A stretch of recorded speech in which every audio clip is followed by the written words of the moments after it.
Welcome back to Roaring with Ryan, episode number 4. We've got football topics on the mind today.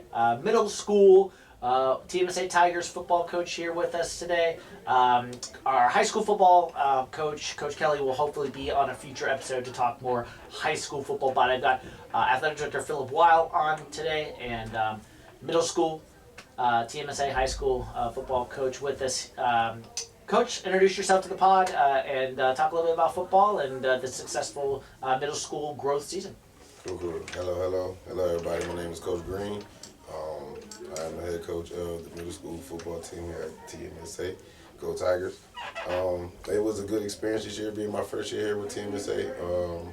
The kids learned a lot. I feel it was a good experience for a lot of the athletes as well as the parents and the school itself. There was a lot of good support from a lot of different avenues. It was exciting. Coach Weil helped me a lot. He's a great athletic director. Made the transition here very smooth for me and my assistant coach. Also, that's Coach McCoy. We had good numbers this year as well for it to be a new program. Started off with like 37 total. Ending the season probably with 25 to 27 kids, which is pretty good numbers for kids who've never played before. So with that experience going into them transitioning into varsity football, I think they got a good start into the intro of football. And I'm excited to see what those kids grow into. Yeah, absolutely. Talk about, just kind of expand a little bit more on kind of what you said, the start of 37 kids this year and just being not an expansion team, but a growing team. And just how important the development is going from middle school to high school, and kind of what you learned through this first season. Well, this is a big jump for these guys as well, coming off being in middle school and most of them as their first year as 8th graders, and then next year being considered varsity players. That's to come from just not knowing the game, and then the very next year you're going to a varsity level is a very big step.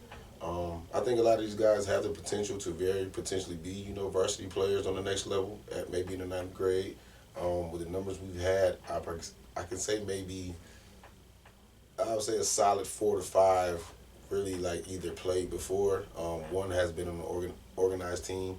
So it was a good experience for them to really just be outside themselves in the normal, as well as learn discipline, hard work, determination, a lot of different things that you might not get out of other sports or out of other activities and things too. So it builds a lot of courage, which I think this year definitely alone showed a lot of guys came out of their shell. I can say that, whether they might have been quiet or shy kids before, now they're vibrant, live, they're not scared of, the average bear type thing. So it definitely, it was a good experience, and I think they'll transition to varsity slowly, but over time. Since now that we have, we really had all 8th graders, which coming into next season probably be a little tougher recruiting wise, but with over 30 8th graders going into varsity and adding with their numbers, I think varsity will be a pretty good team. And then Coach and athletic director Weil here on the podcast with us as well. First guest here on Morning with Ryan. Welcome back to the show. Talk about high school football a little bit. I know Coach Kelly is obviously not here. He will be here on a future episode eventually. But talk about what the high school football season looked like in your eyes, maybe as an athletic director standpoint, and how that played out. Well, again, thank you for having me on. The high school football is the leading program to the fall season in regards to lots of celebrations happen with just the attack of football itself. We felt like this season was needed to get expanded. When I came on, there was only 4 games that we had scheduled, and I wanted to bring at least seven to the program and 7 competitive games to the program. And so I really was looking for teams that we could compete at a high level and we got some of those games that we definitely saw growth within our players, and the expansion of athletes trying out, and it being their first time playing at this level, at the high school level. And I think we had a really great, successful team. We had a great leadership with Coach Kelly in regards to leading this team to learning and developing the fundamentals of the program. And so I thought our kids brought it. I asked them to compete at a high level, and they brought it. We worked out in the gym a lot. We worked out on the field a lot. Coach Kelly was even when the storms were happening, he was still practicing in the rain and things of that nature. I mean, these kids were committed all the way through to get better and learn this game. And talk about what it's going to mean for this team, middle school as well. Coach Green can also chime in about next year having their own football complex, sports field here at TMSA, scheduled to be completed here in early 2026. What is that going to do for this program as they get into another year next year of football, but having their own, not just practicing in the gym, but actually having a full football field complex to practice in, and then obviously host games in next year, what that will do to the culture of TMSA, obviously athletics specifically, and the school community? Well, the field is going to be spectacular. We already currently practice on it for football and soccer. We will actually be practicing on it for women's soccer and flag football for women's as well. So we actually did play a couple middle school soccer games on the field.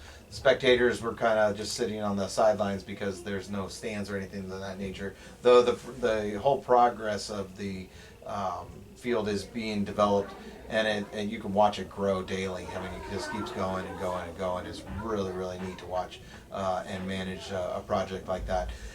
In terms of the energy that the field is going to bring the whole TMSA community, even outside of football, it's just going to be high energy. Kids are going to be proud to want to play on that field because it's their home. We're not going to be having to travel everywhere all the time anymore, and we're going to be competing at a high level because this is their home. We don't want to lose at home. We want to win, and so those kids will take that step to make sure that they protect their home, and they will have ownership of being a TMSA Tiger, and they will understand it at a high level, like I was been saying, and develop that pride culture of this is their field, and they'll be excited to be on it.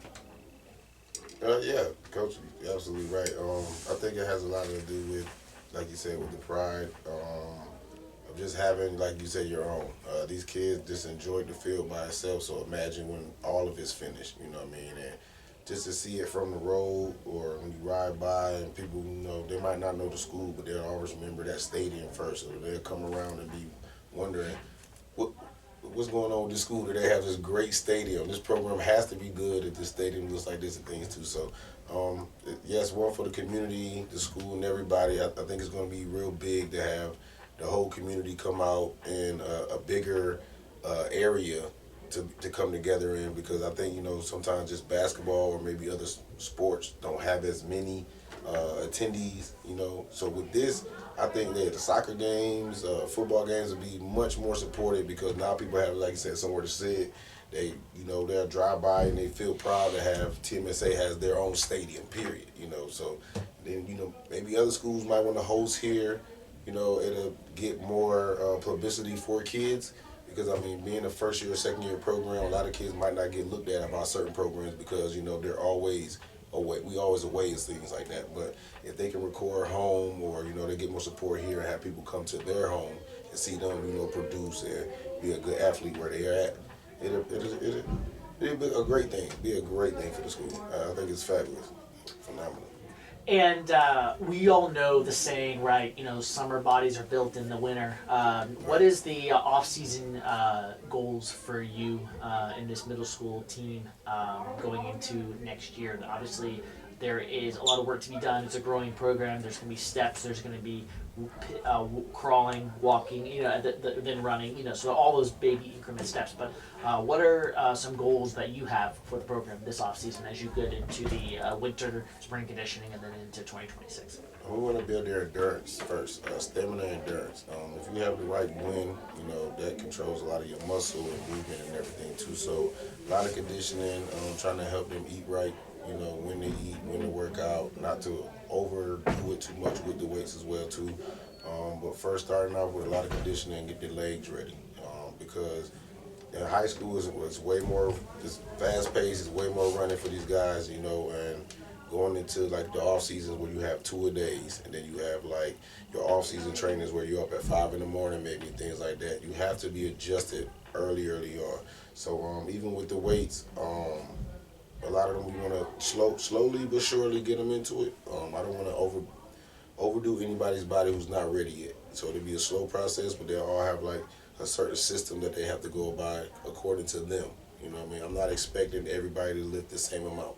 I can't, I've been a victim of that as a high school kid where my coaches, all the running backs need to be benching 500 pounds and stuff. But coach, I'm a $150, so I'm not able to do that. But if I just worked on my core and my techniques and my breathing and everything else, that comes with strength. You don't have to lift the most to be the strongest.